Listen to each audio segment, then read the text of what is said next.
내공해임에서 24쪽에 운동량이랑 충격량 부분이고요. 운동량에 대한 설명 옳은 거. 운동량은 방향을 포함하는 물리량이죠. 운동량 원래 정의는 그 질량 곱하기 속도잖아요. 그러니까 속도가 방향이죠. 속도가. 그래서 방향을 포함하고 운동량은 질량과 속도의 곱에 비례하는 물리량이다. 뭐 원래는 그 값인데 뭐 비례한다로 표현해도 뭐 틀린 것 같진 않고 질량에 비례하고 속도에 비례한다 이런 뜻 같네요. 그렇죠? 비례하는 물리량이다. 괜찮고 운동량의 단위는 질량 곱하기 속도니까 이 단위 쓰는 거 맞습니다. 5번 답이고. 자, 직선상에 운동하는 질량이 4kg의 어떤 물체의 운동량을 시간에 따라 나타낸 것이다. 속력이 빨라졌다가 이제 여기에서는 이제 5m/s였겠죠. 그랬다가 5m/s로 가다가 이제 속력이 느려졌네요. 0에서 2초 동안 물체에 작용하는 힘은 점점 증가한다. 속력이 빨라졌으니까 힘이 증가하는 거 맞고요. 근데 이제 뭐 우리가 충격량도 알기 때문에 저 동안에는 힘이 작용한 거죠. 그렇죠? 힘이 작용한 겁니다. 저 동안에. 그다음에 그게 증가했냐 이런 건 따져봐야 되네. 그렇죠? 힘이 일정하네. 힘이 증가한 거는 아니다. 그렇죠? 이러네. 운동량의 증가량이 일정하기 때문에 그 힘이 증가한 거는 아니죠. 힘이 일정하게 작용한 거죠. 그 다음에 2에서 4초 동안에 40m 거리를 이동한다. 5m/s로 2초 동안에 이동하니까 2, 5, 10m네요. 10m. 자, 0에서 2초 동안과 4에서 6초 동안에 작용하는 알짜임의 방향은 같다. 반대 방향이죠. 2에서 4초 동안에 물체에 작용하는 알짜임은 0이다. 운동 상태가 유지되고 있잖아요. 그러면 이제 속력이 일정한 거고 등속 운동하는 거고 알짜임은 0인 거지. 4번이 답이고. 그래서 4에서 6초 동안에 물체에 작용하는 충격량은 10N/S다라고 되어 있는데 4에서 6초 동안의 운동량의 변화량이 20이에요. 20. 그럼 충격량도 20이죠. 운동량의 변화량과 충격량은 같은 건데 운동량의 변화량이 지금 20입니다. 그래서 충격량은 20N/S가 돼야 되죠. 되시지요. 그 다음에 3번 그림과 같이 질량이 2kg이고 속력이 4m/s인 물체 A와 질량이 3kg이고 질량이 1m/s인 B가 서로 마주보고 운동하다가 충돌한 후 한 덩어리가 되어서 운동한다. 운동량 보존 법칙 아시죠? 근데 이게 부호를 정해줘야죠. 오른쪽 방향을 플러스라고 할게. 처음 충돌하기 전 운동량의 합은 8-3이야. 그래서 5야, 5. 요게 지금 반대 방향이기 때문에. 근데 얘네도 5가 돼야 되잖아요. 그러면 이제 얘는 이 상태에서 이제 오른쪽으로 가야겠네요. 플러스 5가 돼야 되니까. 그리고 1m/s 이렇게 되야겠네요. 5 곱하기 1 해야 되니까 1번이 답이고요.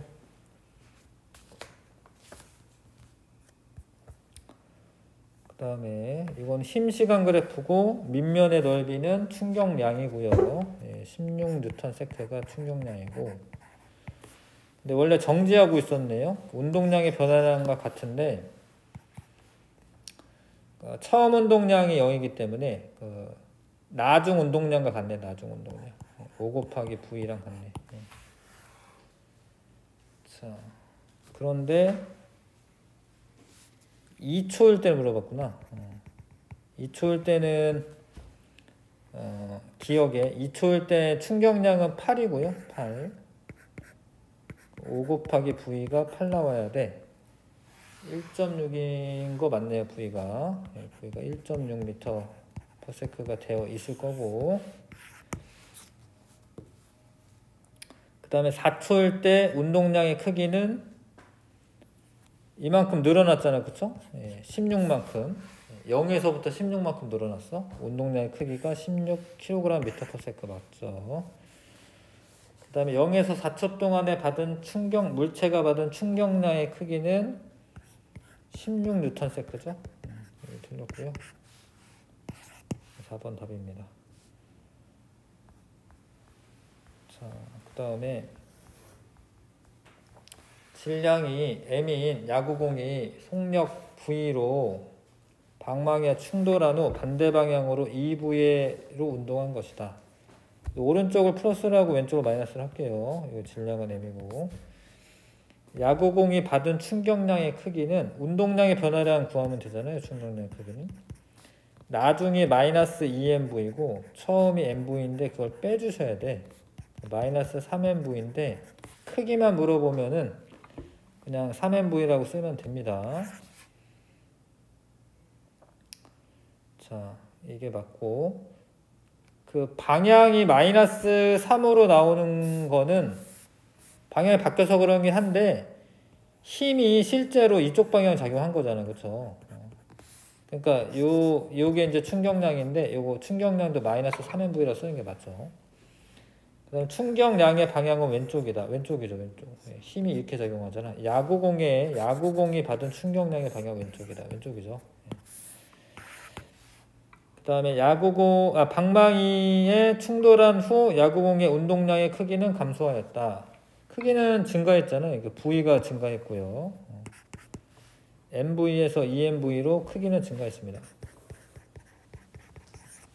마이너스가 붙은 건 방향이 반대라는 겁니다. 그죠? 운동량 크기는 증가했다. 자, 20m/s의 속력으로 벽을 향해 수평으로 날아가던 질량 0.1kg의 물체가 벽에 충돌한 후 반대 방향으로 튀어나갔다. 그림 나는 힘의 크기를 시간에 따라 나타내는 거고 아랫부분이 3Ns입니다. 그럼 이게 충격량이고, 근데 힘이 이쪽 방향으로 작용하니까 마이너스 3이라고 쓰셔야 돼. 충격량을 계산할 때는 이제 플러스 마이너스 구분해야 되거든요. 그래서 나중 속력 0.1, 나중이 마이너스 방향이야. 마이너스 0.1v 마이너스 2의 곱은, 요건 플러스 방향이죠. 2네요. 요것도 마이너스 붙여서 써야 됩니다. 왜냐면 공이 받은 그 힘의 방향이 이쪽 방향일 거 아닙니까? 벽에서 공은 1로 힘을 작용하고 반작용으로 벽이 공을 미는 힘은 왼쪽 방향이죠.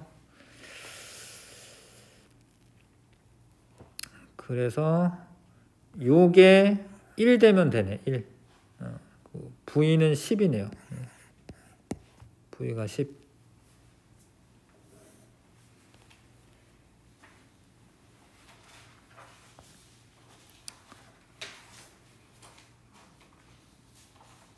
근데 이게 원칙적으로 쓰자면 V를 그냥 이렇게 해도 되죠. 그쵸? V가 이렇게 해도 되죠. 마이너스 붙여 놓은 거니까 잘한 거고. 7번. 자, 마찰이 없는 수평면 위에 질량이 M인 공 A와 3M인 공 B를 놓고 수평 방향으로 차는 모습이다. 나는 A와 B에 작용하는 힘을 시간에 따라 나타낸 것이다. 이때 넓이가 같다. 넓이가 같대요. A와 B의 운동량의 변화량은 같아야 되죠. 충격량의 크기가 같으니까. 요 넓이가 같으면 충격량이 같은 거잖아. 그쵸? 같아야 되고, 공이 발에서 떨어진 직후 속력은 A가 B의 3배이다. 충격량이 같아야 되니까 운동량의 변화량도 같은데 얘가 3V고 얘가 V여야지 운동량의 변화량이 같은 거죠.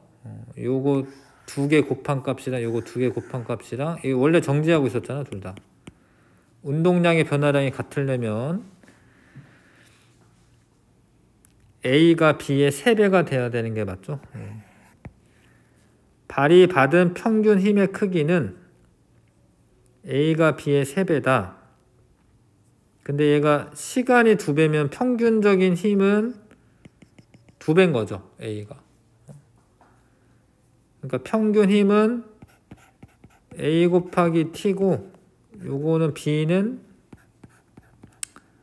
B 곱하기 2T인데, 요게 같으려면 요 애가 요 애의 2배여야 되지, 3배가 아니고.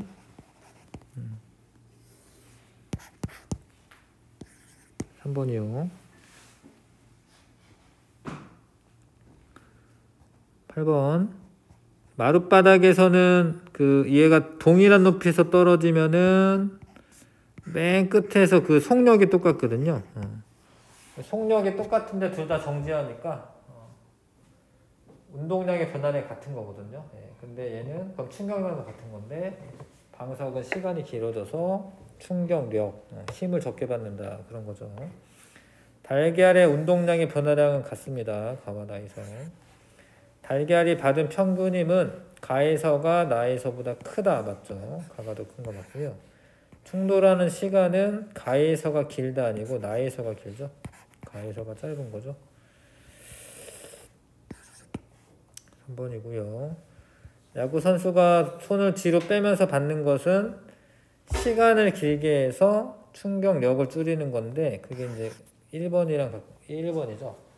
나머지는 힘이 일정한 거고요. 이거는 이제 충격량이 일정한 거고 1번은 나머지는 힘이 일정한 거예요. 그래서 이건 전부 다 똑같은 거네. 요거는 힘이 일정할 때 시간을 길게 해서 충격량을 길게 하고 운동량의 변화량을 크게 해서 이게 나중 속도를 빠르게 해가지고 멀리 날아갈 수 있게 하는 것들입니다. 근데 이런 게 다 스포츠가 폼이 중요하거든요. 폼을 정확하게 구사하면은 진짜 시간이 늘어나서 좀 더 멀리 날아갈 수 있게 해주는 거죠. 자, 그 다음에 1번. 마찰이 없는 수평면에서 질량이 같은 A, B, 질량은 같대요. EV, V의 일정한 속력으로 운동한다. 나는 충돌 후 B의 속도를 시간에 따라 나타낸 것이다. EV가 됐네. 그럼 얘는 이제 충돌 전에 운동량의 합은 같은 방향이고 3MV네. 근데 얘가 EV가 됐어. 그럼 얘가 2MV네. 그럼 얘는 V가 됐겠네요. A 같은 경우에. 그렇죠? A는 V가 됩니다. 그래서 얘가 정지한 거는 아니죠.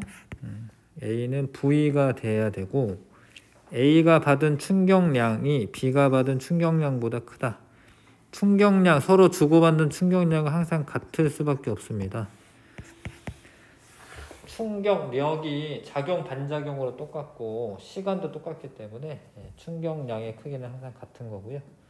A의 운동량 감소한 거 맞죠? EMV에서 MV로 감소했죠. 속도가 줄어들면서. 2번 답 맞고요. 그렇죠? 그 다음에 마찰이 없는 수평면에서 물체 A가 정지해 있는 물체 B를 향해 V의 속도로 운동하는 것이다. 충돌 직후 A는 정지하였으며 V의 속력으로 움직인다. 그럼 질량이 똑같아야겠네요. 이게.